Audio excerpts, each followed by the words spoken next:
Apple Watch Nike Plus. Did Apple have a legitimate reason to release this version of the Apple Watch Series 2 6 weeks after the initial release date? Well, we're going to find out right now. The Apple Watch Nike Plus has all of the same features as the Apple Watch Series 2. It has a built-in GPS, so you can track your runs without having to carry your phone. It's water resistant up to 50 meters and spits out water from its speakers. It has a dual-core processor, which makes it very fast, and has a very bright and beautiful screen. You get all of this for $369 for the 38mm case or $399 for the 42mm case. Getting inside the box is exactly the same like the normal Apple Watch, except it's black this time. You'll notice the Designed by Apple in California phrase is now replaced with Designed for Athletes by Apple and Nike. Inside the sleeve, you're going to find some documentation, a setup guide, and a small wristband if the pre-installed one is too big.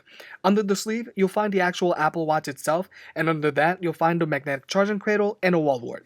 On first inspection of the watch, you'll notice the star of the show here is the Black & Volt wristband. It's made out of silicone like the base Apple Watch, but it's perforated all around for better air circulation. Aside from looking like a black and lime green octopus tentacle, the wristband looks pretty cool. There are a few other color combinations to choose from Apple's site. Also, if you look on the back of the watch, you'll notice there's a Nike Plus logo.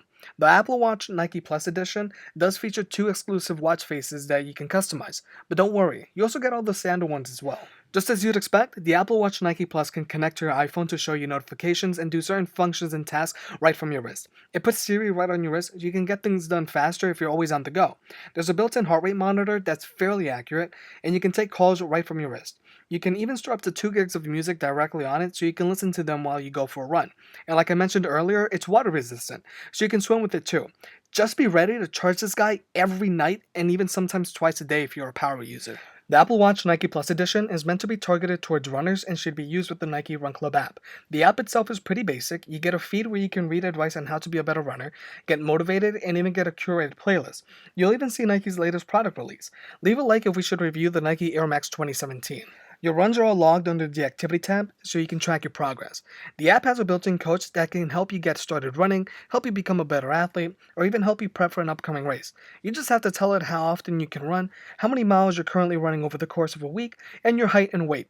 Just like other competitors in this space, Nike has also included a social element to their running app where you can share and compete with friends. One unique thing you can do with the Apple Watch Nike Plus edition that you can't do with the Apple Watch Series 2 is start a run via Siri. All you have to do is say, Siri, start a 4-mile run for example, and a countdown will start.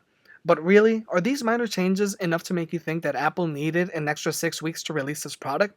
Not really. Don't get me wrong, the Apple Watch is great at being a smartwatch, but not so much a dedicated fitness tracker. If you're a young professional that constantly gets emails, calendar reminders, phone calls, and text messages from work, then the Apple Watch can certainly help. And if you're considering getting an Apple Watch for those reasons, then you should just go for the Nike Plus edition because they're the same price, but they come with a cool wristband. You can then get a professional leather wristband for work, and this way, you get 2 different styles from just one watch. But if you're looking for a dedicated fitness tracker because you want to monitor your health or track your runs, then you should look either into a Garmin GPS watch or a Fitbit Charge 2. Although the Apple Watch is a great smartwatch, it still falls short as a fitness tracker.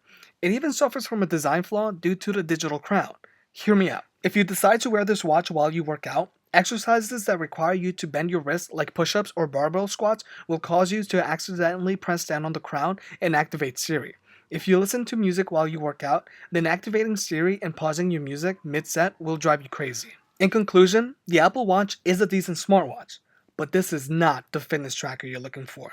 Well, if you made it this far, leave us a like. It really helps. If you like videos like this, subscribe. There's more to come.